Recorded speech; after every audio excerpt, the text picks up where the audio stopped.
Hello, I wanted to do a bit of an update on the orchard area and talk a little bit more about kind of how I've done things and what my choices have been.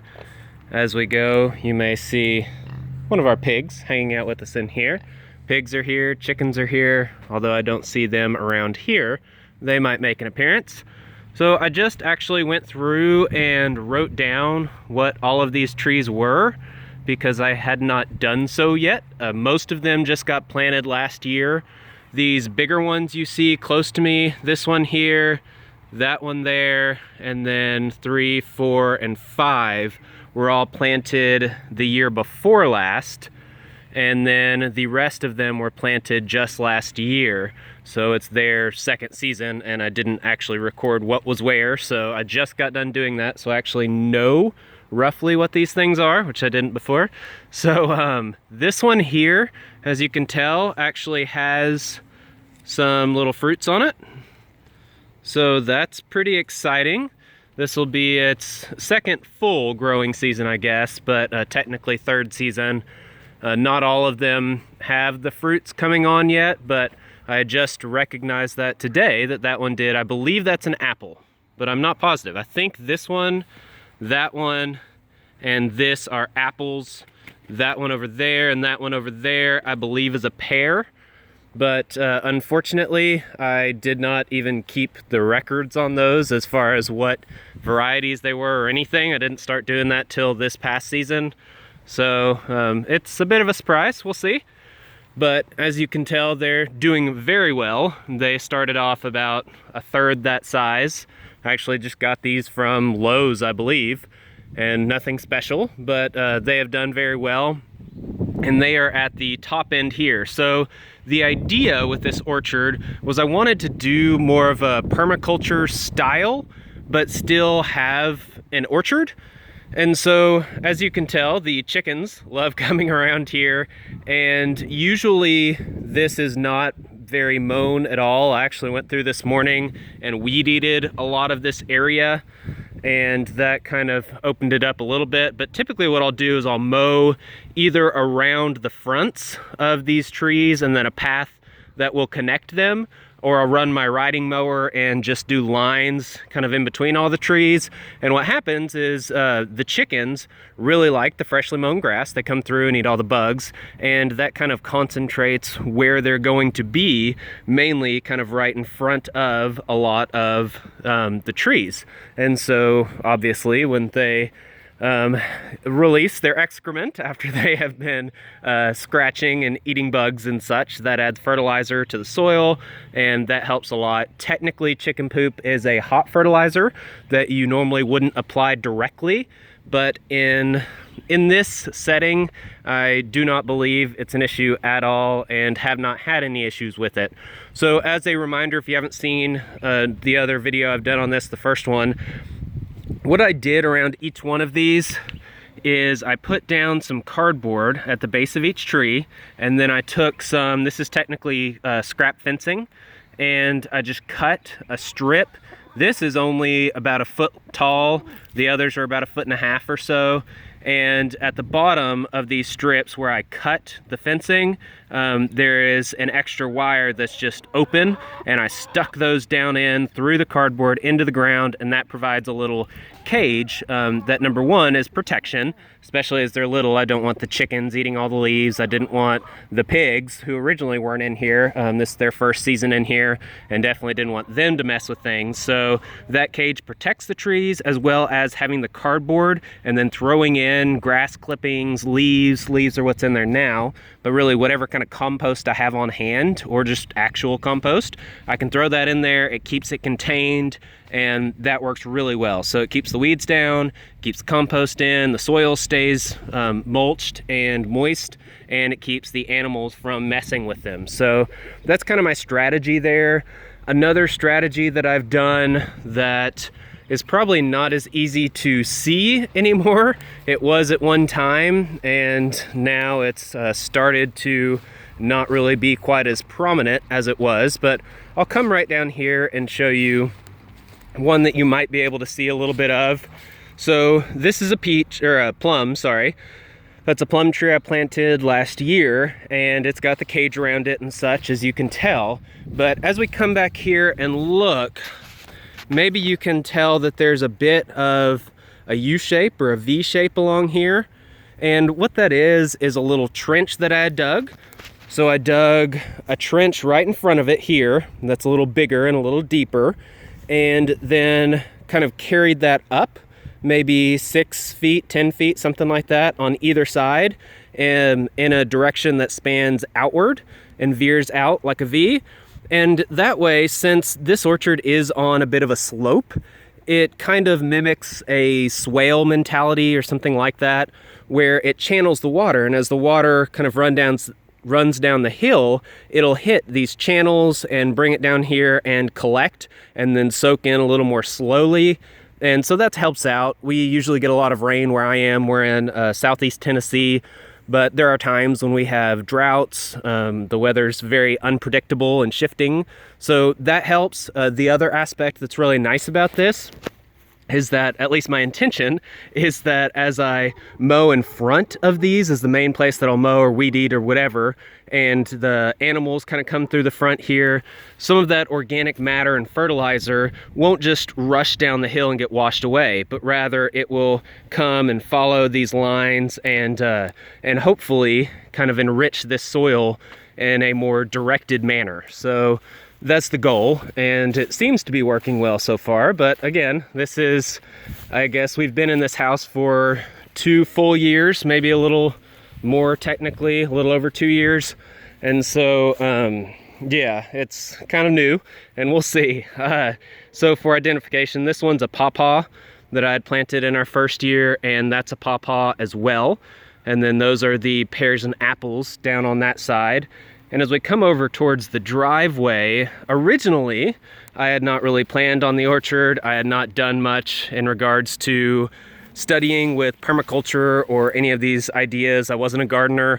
So this is all fairly new to me. And so the first trees that were planted were ornamental, as you could probably guess. This was a redbud that was already there, very large as you can tell, pretty well established. So I planted a new redbud here. They're natives to our area. Then I have an ornamental cherry, a flowering cherry, on either side. And so the idea is we're creating a bit of an alley. As you come up the drive, the trees will get bigger, branches will stick out, and they'll be really pretty, and nice pretty flowers.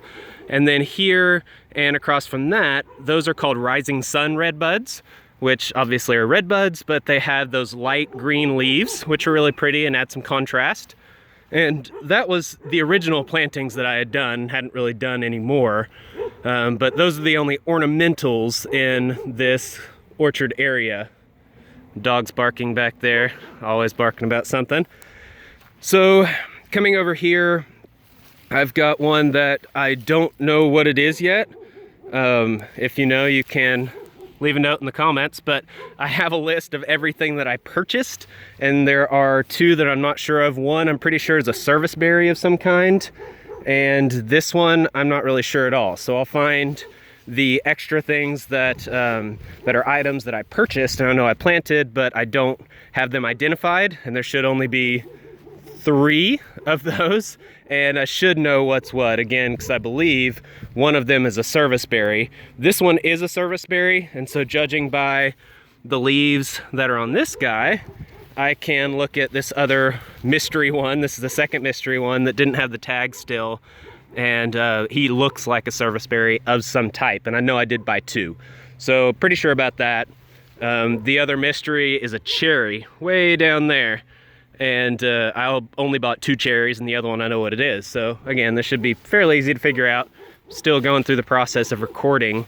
This one here is a jujube, and it has started leafing out. These were planted about a month ago or so at the most, probably a little less.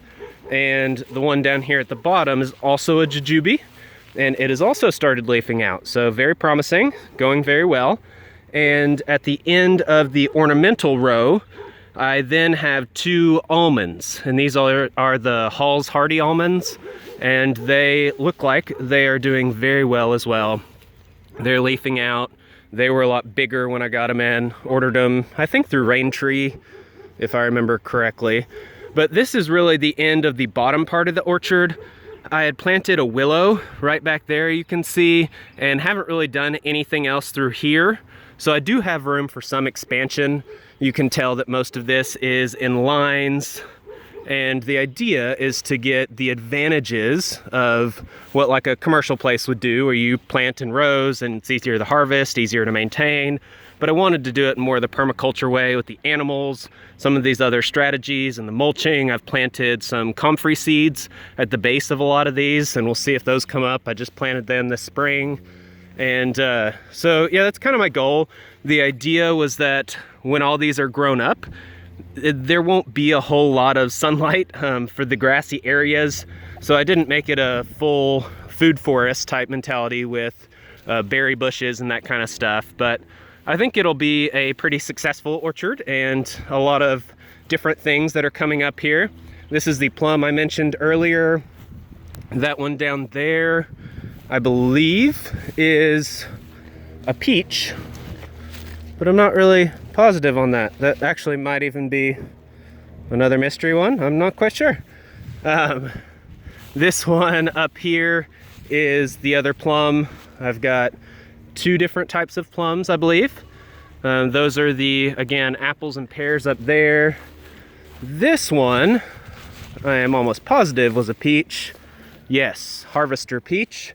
And so that other one probably was too. It looks very similar, the leaves at least. And coming down here for the last row, this is, oh, I know what that other one was, nectarine. This one's a nectarine as well. This is a rose princess. And you can see there actually are little fruits on it. And I just planted this at the beginning of last season. So that's really cool, really promising. I got them from a more local nursery. It's probably about an hour away, so not extremely close, but it was nice to find something that I could drive to and pick up myself. And this one is a contender peach. So it's another peach, but it does also have some fruits on it. And so we'll get some peaches. So that's really cool. I'm excited about that. That's the cherry that I'm not sure what it is, but some sort of cherry. And this is a Rainier cherry. So that's kind of a normal variety there that people should be familiar with. And the final one I haven't mentioned is this here, which is another peach, Belle of Georgia. And it looks like it does have peaches. So that's really nice. I'm actually really excited about that. I didn't realize that these had fruits on them. I didn't expect it until right before I made this video, and I was writing down the names of everything. And that's very cool. So this one down here, oh, I hadn't mentioned him either. He is an O. Henry peach, another type of peach, and obviously there are fruits there as well. So they're doing well, and that is the main orchard area here. Behind this wall is the chicken coop, and right here we see that giant whiteboard pretty much. Used to be an old barn door, and I put that up, blocked it in, and that's kind of a, looks kind of like a stable for the pigs. That's where they sleep at night. So that's the setup. But back here was nothing until I got some seedlings this season, and I went around with these seedlings and planted them in various places. Here's one I accidentally weeded over. I kind of messed him up, and I just snipped and clipped, and hopefully he'll survive. We'll see. All the seedlings I got were more native varieties. So I've got things like wild plums, service berries, hazelnut shrubs, nanny berries, elderberries, all different kinds of things like that, all edibles. And I've planted them all along here. So I've got a strip that's here. There's one there. Then right over here, as you can see, I did tie some caution tape around them originally so I wouldn't mow over them. That mostly worked. There's one right here, and they're staggered, basically going back and forth all down here for another maybe 20 feet or so. And so I've got a strip of those there. And then on the back area, I've got a fence line here, and had done a similar thing where I planted a lot of the seedlings back along here. I don't remember what they all are. I think this row here is wild plums, because I did plant a few of those kind of in a row close together so that they would kind of fill out. They sucker a lot, and that should provide a good little patch there. You can see I've got some there. Actually, these were the wild plums. Those might be too, but they might be something different. We'll see. The seedlings are a bit of a surprise. I did not record those. I literally had about 350 seedlings, and I was not about to try to keep track of that. So I know some of them are, but not all, and we'll see. It'll be interesting as they start to grow. But I basically lined this whole area all down here, staggering across and then staggering back up to that fence line. And so basically the whole perimeter is made up of more native variety edibles, which will be really nice because they don't require a lot of maintenance. They should be very hardy, they should grow very well, and they produce edible fruit. But also, with having the chickens and the pigs or any other animals we decide to have, it provides fruit for them too, and they help clean up the mess. So that's nice. As fruit falls to the ground, they can eat it, they can clean it up, it can attract bugs, they eat the bugs, all this kind of stuff. So that's promising. That should work out well. A lot of this is theory. Obviously, I just started this season, and so we'll see how those play out. But that's the idea, is that this side yard area will be a bit of a more native orchard all across the borders here. And there is more room to plant some stuff. I wanted to do some cultivated things around here, but so far that's not really the plan. And the plan is to stick with this being the orchard. If I have a few extras, I'll put them down at the bottom, kind of where the willow was down there. And that's the goal. So I'll give more updates as these fruits actually start to produce and I can try them out. And as these different trees grow and anything new that I test out, I'll try to make a video on and keep you updated. Thanks for watching.